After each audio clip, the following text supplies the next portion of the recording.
ఓం శ్రీ గురుభ్యో నమః. శ్రీ విశ్వావసు నామ సంవత్సరం జ్యేష్ఠమాసం ఉత్తరాయణం గ్రీష్మ ఋతువు కృష్ణపక్షం జూన్ 12, 2025 గురువారం. పాడ్యమి మధ్యాహ్నం 2:25 వరకు.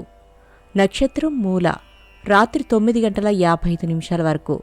వర్జ్యం ఉదయం 8:04 నుండి 9:46 వరకు. దుర్ముహూర్తం ఉదయం 9:58 నుండి 10:50 వరకు. మరలా మధ్యాహ్నం 3:13 నుండి సాయంత్రం 4:05 వరకు.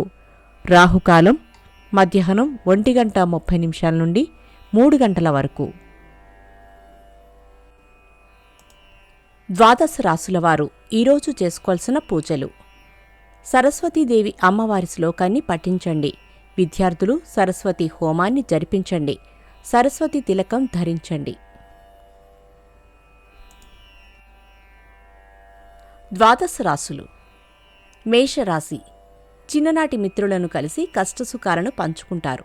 దీర్ఘకాలిక సమస్యల నుండి కొంతవరకు బయటపడతారు. వృషభ రాశి. జీవిత భాగస్వామి సలహాతో నూతన కార్యక్రమాలకు శ్రీకారం చుడతారు. ప్రయాణాలు ఉంటాయి.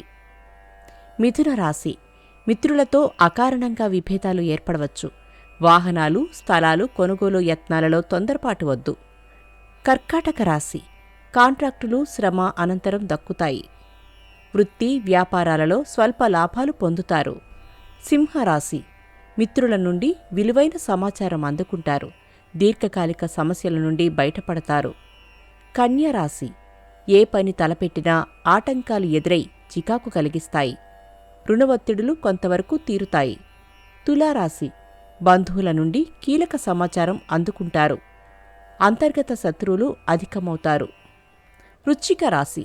పూర్వపు మిత్రులను కలిసి ఆనందంగా గడుపుతారు. రుణబాధలు కొంతవరకు తీరుతాయి. ధనస్సు రాశి. బంధువులను కలుసుకుని ఉల్లాసంగా గడుపుతారు. ఆకస్మిక ప్రయాణాలు లాభిస్తాయి. మకర రాశి. వాహనాలు, స్థలాల కొనుగోలు యత్నాలు నిదానంగా సాగుతాయి. కుంభరాశి. కొత్త కార్యక్రమాలను చేపట్టి సకాలంలో పూర్తి చేస్తారు. దూర ప్రాంతాల నుండి విలువైన సమాచారం అందుతుంది. మీనరాశి. సన్నిహితుల నుండి వచ్చిన సమాచారం వల్ల ఆనందం కలుగుతుంది. ఆరోగ్య సమస్యలు ఎదురైనా అధిగమిస్తారు. నమస్కారం.